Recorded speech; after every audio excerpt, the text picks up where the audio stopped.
Okay, that's it. We're live. Is there any sound? I would assume so. I don't see any sound on here, though. Alex, can you hear us? Yeah. Amazing. Yeah, we're Thank good. you. Hello, everyone. All right. Good afternoon or morning or evening or wherever you are. This is the second time we're doing one of these. We had a lot of fun doing it the first time, and I always have a lot of thoughts about my races. So this is a good format to do it. Before we get started, just want to thank everybody out there for following along, for the comments, pre and post race, all the congratulations, all the support from Jenna, Alex, my family, those that were out there on the course, those that were racing. It was a brutal day for a lot of people.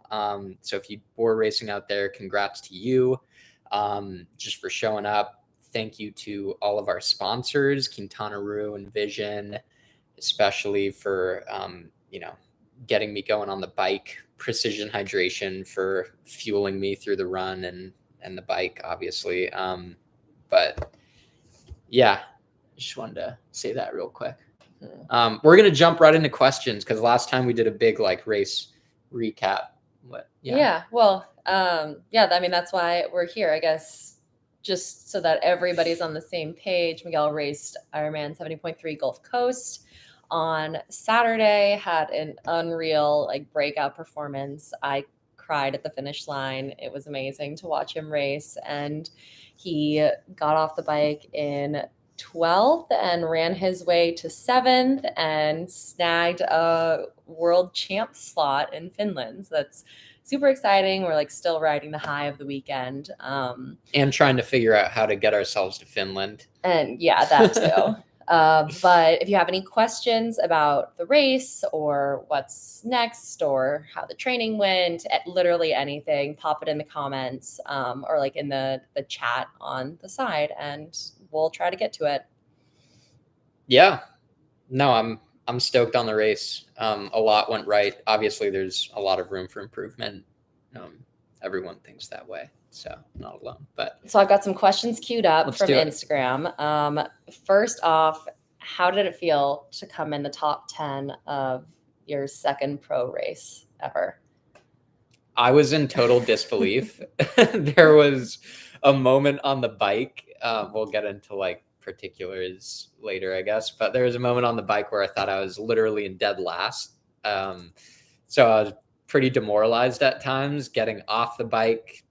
My parents shouted top 10 at me, and I wasn't sure if they were telling me I was in the top 10 or if they were just trying to encourage me to fight for it or something.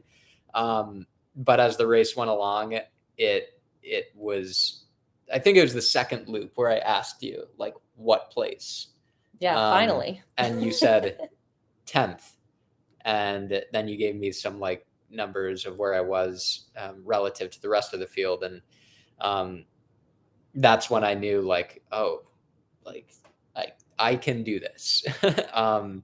But really it didn't hit me the magnitude of finishing in the top 10 of my second pro race ever until after the race, looking at what I had just ran, looking at my total time, looking at the other top pros that were still fresh off of their races hanging in the finisher chute. I've never experienced that. They're usually eating a burrito by then. But yeah, it was quite surreal. And still kind of coming down from the high and trying to focus on what's next. So people are dying to know the OOTD, the outfit of the day. What were you wearing head to toe to bring you to this type of success? What was I wearing? Yeah, your gear. Oh, okay. Set the scene. Yeah. What was I wearing? Well, the swim. I finally got my custom tri kit. No longer wearing a blank kit, but it was the same kit that I wore at Oceanside. It was the Rule 28 tri kit. felt really comfortable in training for the last several months, raced at it at Oceanside, felt good. So brought it here with our custom kit design. Wore the Quintana Roo swim skin. I think it was the Hydro 6. I believe that sounds right. Sleeveless. I like sleeveless because it doesn't constrict arm movement, and I like swimming in a swim skin way more than a wetsuit. I think as a swimmer, have an advantage, with non-wetsuit swims. And then for the bike, cask, I don't know how it's pronounced, Mistral, aero helmet, and the tri kit, and on the Quintana Roo bike, Vision wheel set, 81 depth in front, disc in the back, and the run, a white hat. Very important I was about to wear a black hat, but you were like, you should definitely wear a white hat. Like, that sounds like death. And I wore the Saucony Endorphin Elites as my running shoes. And in transition, I broke them, but it didn't. It didn't. No blood, but they're broken now. It didn't phase anything on the run. What would you say was the hardest part of the race for you? Well, like I mentioned earlier, the bike there were a lot of unknowns around the bike. I did some lactate testing a few weeks ago, for the first time ever. We're going to make a video on that. It might be kind of nerdy, but it's interesting to us. But, I knew I had some power targets in mind. I knew I could keep up with some people, some of the pros out there, but still I'm just kind of learning how this is all working and how it's all done and what my body is capable of. So, I was a little afraid to take risks. And because of that, about 25, 30 miles into the bike, I was dropped by the group I was with. It was a group with Tim O'Donnell, Jan Stupinski, couple others. And basically when the Sam Long, Lionel Sanders group came flying by us at like mile 30, the group that I was with surged with them. And I was a little cautious whether to go with them or not, and ended up getting dropped pretty quickly. And just looking up, I could see this gigantic pack that in reality was only like 7 people. But in my mind, that was the entire race. That was 30 people riding away from me. And I thought I was in dead last, because I'm new at this. I still am trying to figure out my own ability and where I stack up relative to the rest of the field. And that was a hard moment to overcome, as I could see the entire field riding away from me. And I kind of just had to convince myself to keep moving and not make excuses or not back off in any way. Like, I could see where my power was at, and I knew like I was feeling good. The signs were pointing to you're under control and you're having a good ride, so stay with it. But that was the toughest part of the ride, because I knew that pack was kind of a lifeline, and I would be doing the rest of the ride on my own, which I did. I did the second half of that bike completely alone, just focusing on what I was capable of doing and just trying to grind it out. And I remember with, like, you're doing the math in your head, like how many miles are left. And it's like, okay, that's going to take me about 20 minutes. Just grind for 20 more minutes. You can do 20 more minutes of this. And everything was okay. And about 3/4 into the ride, I reached back for my second bottle that I had back there, and it was gone. So I dropped another bottle. So that happened at Oceanside, but it was way more catastrophic at Oceanside. I was actually more prepared for the nutrition and fueling part in case something like that were to happen. So I didn't panic. So I think, there were difficult parts of this ride, but I think like even just the experience of having one race under my belt made me more prepared for dealing with those difficult moments on the bike. And, it passed. I got through it, and it really, like, looking back on it, it wasn't that bad. And I made the right decisions, on the day, because a lot of people that surged with that group had a tough time on the run. So I'm happy with what I did. Yeah, a lot of people were asking about race dynamics and how like that's different in the pro field versus the age group field, whether you like stuck to your plan during this race or like felt panicked as you saw that everybody was leaving and tried to keep up. Like, how did you navigate that? Yeah. I mean, race dynamics, I'm still trying to figure out. And it's difficult, when you're new at this, because when you're in the middle of an age group field, there's either a lot of drafting and no one really cares, and you look over and people are 2 inches behind wheels and stuff. Or if you're at the front of the pack, like, you're riding alone the whole time and all you have is a bike computer, and you just stick to your target power and your plan, and that's it.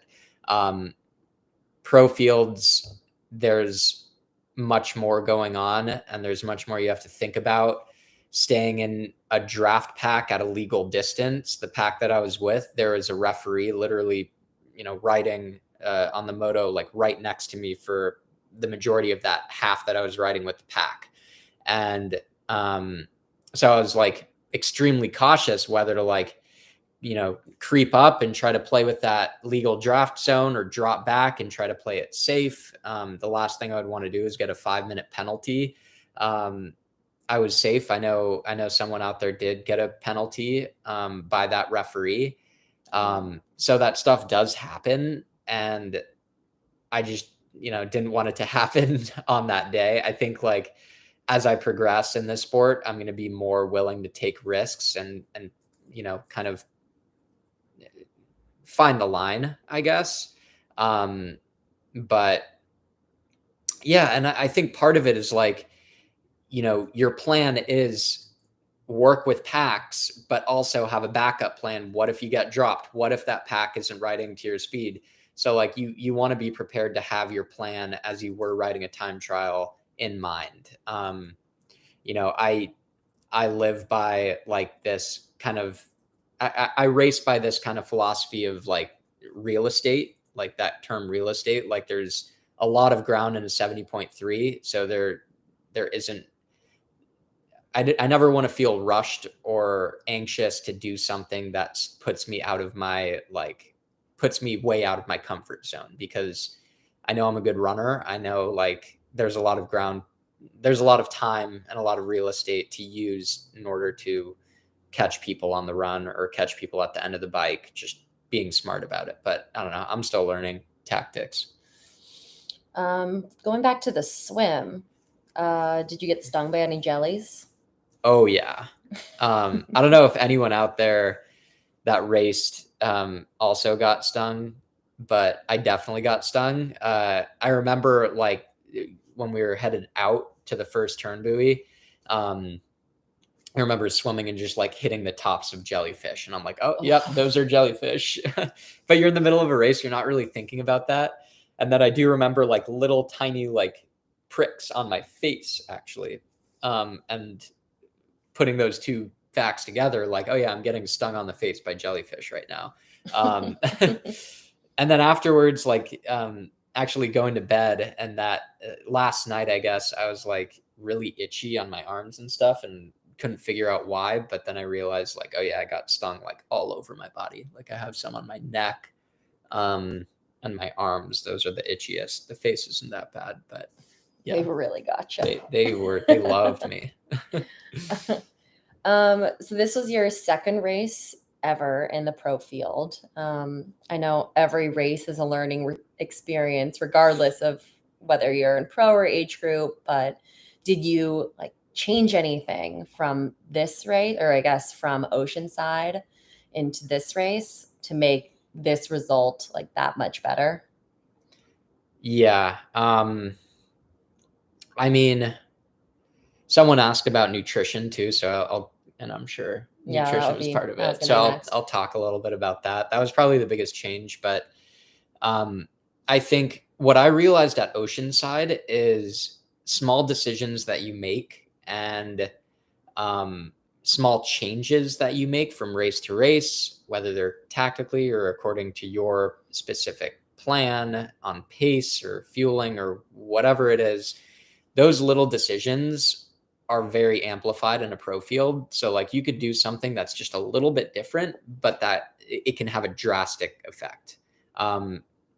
That's kind of the biggest difference that I've noticed from age group racing to pro racing is age group racing, you can make little changes and they'll have, some impact. They'll help you improve or make you worse or whatever it is that you're doing, whether they're positive or negative. But in a pro field, they can have some pretty drastic effect. And I think like this is a great example of that. Like I'm not anymore like, I'm not substantially fitter than I was at Oceanside, but just making like little changes here and there, giving myself a little more like of a mental competitive edge. I guess like doing things differently mentally, all of those things like have a bigger impact. So I think the biggest thing was nutrition, although I didn't really have a good baseline at Oceanside because I dropped both of my bottles and basically went commando for the ride at Oceanside.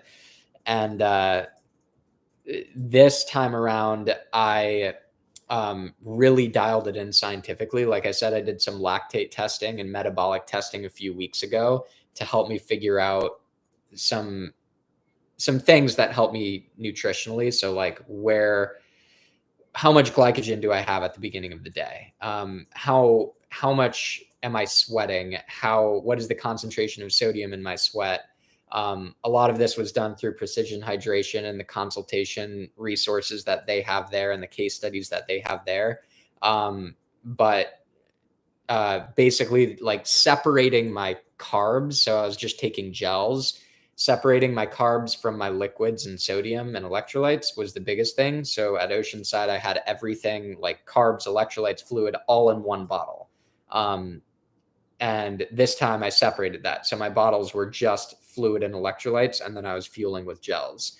On the run, I measured out exactly how many electrolytes I would need to get me through an hour and 15 minutes of running at a certain pace. And then I put that in a soft flask and filled it up with water. And it wasn't enough water, but it was enough electrolyte. So by taking water at aid stations combined with the electrolytes in my flask, I knew I would have the right combination.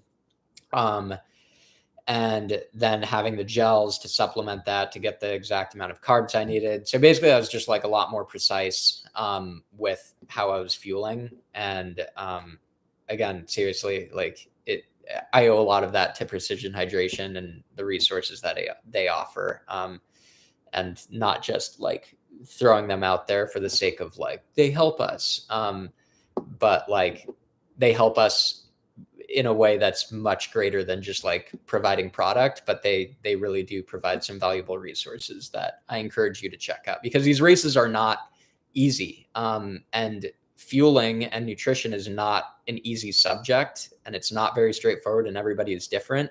So having your personalized plan and becoming very precise with that, no matter what level you're at, it goes a long way. Mm-hmm. And I don't know if you think that you nailed it 100%. I think you're still learning, especially since you lost a bottle on the bike and maybe could have used that, but I guess you never know. Yeah. But it's a process to figure it out. And nutrition is the fourth discipline.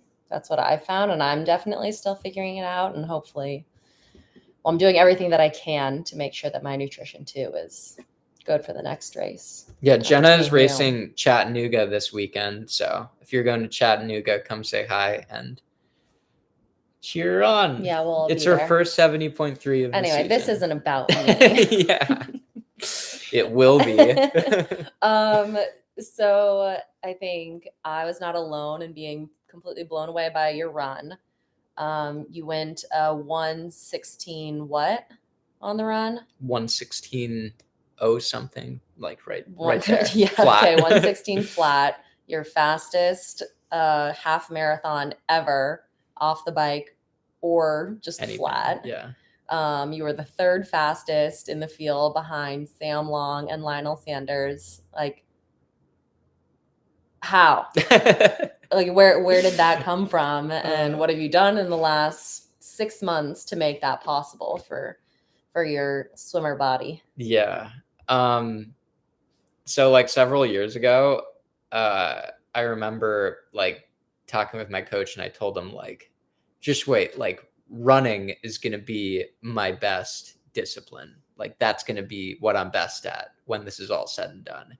And he didn't believe me at all, obviously, because he knew I was a good swimmer, but like looked awful when I ran. But I knew I had the genes to do something special with running. But no, a lot of it, I think, just even going back to last year where I was just plagued with injuries, is just from being patient and smart, and building up resiliency and durability for the demand that running requires. Like there's a lot of impact, there's a lot of strength in like the tiny muscles that are working with running. So you just, for me, it just being patient and building strength in the right areas at the right times, and then putting in a huge body of work since October to make myself faster and fitter on the run. And I still have a lot of work to do on the run. I think I'm just scratching the surface of the potential, but I think now I'm just now starting to build up that durability and like, pretty good run form to where I can be, efficient. So I mean, it's just, yeah, patience, consistency. And then at this race specifically, like just making sure you get to the run in a good place. Like it's so easy to overbike. It's so easy to not follow your nutrition plan. It's easy to overswim. It's easier to like, the swim out there. A lot of people were saying like how rough it was, and like how much energy that takes from you, especially when you're not wearing a wetsuit. But just making sure you're getting yourself to the run leg in a place where you can have a good time. Like you don't want to be miserable out there in the run. You want to be out there looking strong and having people look at you and say like, you're looking good, which is what was happening. Not just from Jenna and others, but like other people out there as I was running by, they were like, you look a lot better than everybody else. The most blatant one was, you look good. Everybody looks like shit. Did you believe me when I said to you, I think on lap 2, that you were running faster than the next 4 people in front of you? Yeah, I believed you. I knew how good I felt, and I knew how difficult it would be to run well on that day. Like, running in Panama City Beach is never easy. It's hot and humid. There's the no sun shade. Was out. There's literally no shade on the course except for one building. So you got hit with 20 seconds of shade every lap in a 3-lap course. It goes in the water park though. Actually, I ran easy with Alex Leandri afterwards, and it goes through the water park. And in the later hours of the race, the water park water is on. And so you have like the water slide splashing you as you go under them. I did not get that. That's too bad. Should have gone slower. Yeah. During your race, where does your heart rate range from? Okay, I'm going to preface this with, it's different for everybody. Like some people, their heart rate is super low when they race. Other people, it's really high. So it's really personalized. But if you want to know, it was on the bike, it's probably averaging around like 150, maybe like high 140s, low 150s. And then it peaks and comes back down depending on what you're doing out there on the course. But yeah, pretty much right around 150. And then the run, think probably high 150s, low 160s. And then, towards the end when you're sending it, 170s. Probably peaked at like 171 or something. That's nice. Good for you. I was feeling good.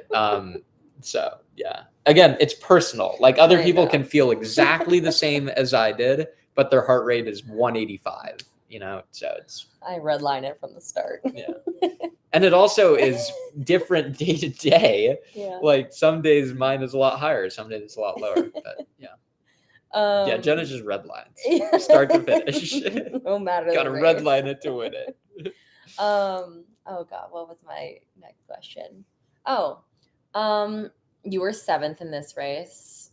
What are you going to do, and how are you going to get to the top 5? Like, what do you need to change to make the podium next time? Well, I needed to find 20 seconds to get into 5th. Yeah, I mean, I could more time than that. Well, no, to get into 5th, I needed 20 seconds. So at this particular race, like there are a million things I could say. Like I could have done that for 20 seconds, but everyone can say that. I think the bigger picture is like, how do I find 10 minutes? Because, you know, Sam and Lionel went 10 minutes faster than me and they had good races. So if I find 10 minutes, I'm competing with the best in the world. And, you know, like for me in my head, this race was inevitable. It was a 20-minute PR, but I knew it wasn't like, it wasn't 20 minutes faster than anything I'd ever dreamed of, you know, like I knew I was capable of doing this. So in my mind, it doesn't feel like that big of a PR. You know, the 10 minutes from where I am now, obviously is a lot harder. I think, you know, I have the engine that it takes to like bike with the best. I need to build, again, just like durability at pushing a higher power and then figure out how to do it more aerodynamically and more efficiently. I think there's low hanging fruit on the bike just when it comes to aerodynamics. And then the run, I know I'm going to keep running faster. Like I've only been running for, 5 years now, which is a lot. And I can consider myself a runner now. But again, I think it's just keep doing what I'm doing. Keep finding ways to train, just better. Like that sounds silly, but like there's always things you can do in training that will make you better. But like right now, like it's just a lot of little things. And that's what every pro is thinking about, is like all these little things, like how can I get faster by doing, just small things. So yeah, I just went out to lunch with Conrad, my coach, and we talked a lot about what's next. What is next? Oh, well, I mean, we're trying to figure out how to go faster. But what's next race-wise, Jenna is doing Chattanooga. Again, I'm going to say that. And then I'm going to do the Escape from Alcatraz in 4 weeks. And because I did get my world championship slot at this race, we're going to go to Finland. Just trying to figure out how to make that work. But that's in August. And between Escape from Alcatraz and Finland, I don't know. This kind of changes a lot of what we were thinking about doing for the rest of the year. So we need to think a little more about what the rest of the season holds. I'm going to look at some of these. You want to do some rapid fire questions? Yeah. I like this one. Ask. Yeah. When you get off the bike and start running, how long does it take before you know you're going to have a good run? What do you do when you don't feel like you have it that day? I mean, that's tough because I've had good runs where I feel like awful at the start, and then I've had bad runs where I feel really good at the start. So the feeling that you have off the bike can be a little deceiving. You just have to be confident that you nailed what you did leading up to that point and almost ignore the feeling that you have in the first few miles of the run. Like, again, I went into this race with much more confidence in my ability than Oceanside. Just like mentally, I just was more confident in what I could do. So I did not feel good running 5:50 pace at the beginning of the run, but I knew that that's like I can do that all day. And I had to convince myself that, but didn't feel good. I felt better at the beginning of runs before. You didn't look like you were having a great time. Yeah, there you go. Yeah. At mile 1. Yeah, it took me until lap 2 is when I was like, I still feel exactly the same as I did at the, I still feel good at the beginning of lap 2. And that's when I knew I was going to have a good run. Were you nervous being around some big names? Were they nervous being around me? I guess people got to ask Sam and Lionel if they're nervous being around Miguel. They will be. No, I was not. Did you talk to them? Did you ask them to be friends? Yeah, I did. Said good race. Like I said, I've never been in the finisher chute at the end of a race with these guys like fresh off of their races too. Like it wasn't that far. Yeah, you're honestly better friends with like Paula and Jackie Harris. Yeah. Around them. Yeah, the female pros I've become better friends with because we finished at the same time when I was an age grouper. That's funny. And this is also, I don't know if I said this at the beginning, but this is also your first pro paycheck. What have you bought with your giant lump sum of money? Well, I gotta apologize to Jan Stupinski because he got 6th place and he was in the money and bought us all ice cream after the race. Because we thought it only paid, well, he told us that it only paid out to 6. So we're like, Jan, you got a paycheck. Like, you got to buy us ice cream. So he did. And then the next day I got an email telling me that I had won some money too. So no, I bought lunch for my coach today. Nothing for me. I'll get you ice cream. Okay. No, we're saving that for our trip to Finland. Yeah. Goes into the travel fund. Yeah, you betcha. Is that it? I feel like we should wrap it up. Yeah. We're at 30. Yeah. We wanted to keep it about 30 minutes. Definitely. I mean, how can we answer more questions online elsewhere? Is there a way? We just posted a photo to Freestyle Tri's Instagram at Freestyle Tri. If you have any other questions that we didn't answer, post them in there, and Miguel will get back to you in that comment section. Yes. Otherwise, follow us there. Follow Miguel at Miguel Maddox. Make sure you follow me too, because he's getting close to my follower count. I don't want him to pass me. And I really need to pass her. So unfollow Jenna, follow Miguel. And yeah, Miguel likes doing these after his races, just to, like, get everything out there and share his experience because it is so new and a step that a lot of people are afraid to take, going from the age group field to the pro field. So it's really cool that you can be so transparent about like how it has been for you and how it's going to continue to go. But we still will have a video up from this race or from the whole race weekend, maybe next weekend, depending on how quickly you can edit. My forearms are still sore from carrying that camera around all day. So that footage has to go somewhere. Yeah. And that's it. Thank you everybody again for the support and everything and staying with us. I think you probably all have seen, but we posted our 100th video a few days ago, and like, we can't believe it. We're shocked that we've done so much of this. It's made the last couple years go by very quickly, but we're cherishing it all. But thank you. And see you in Finland. Or Chattanooga. Or in California. All right. Bye, everyone.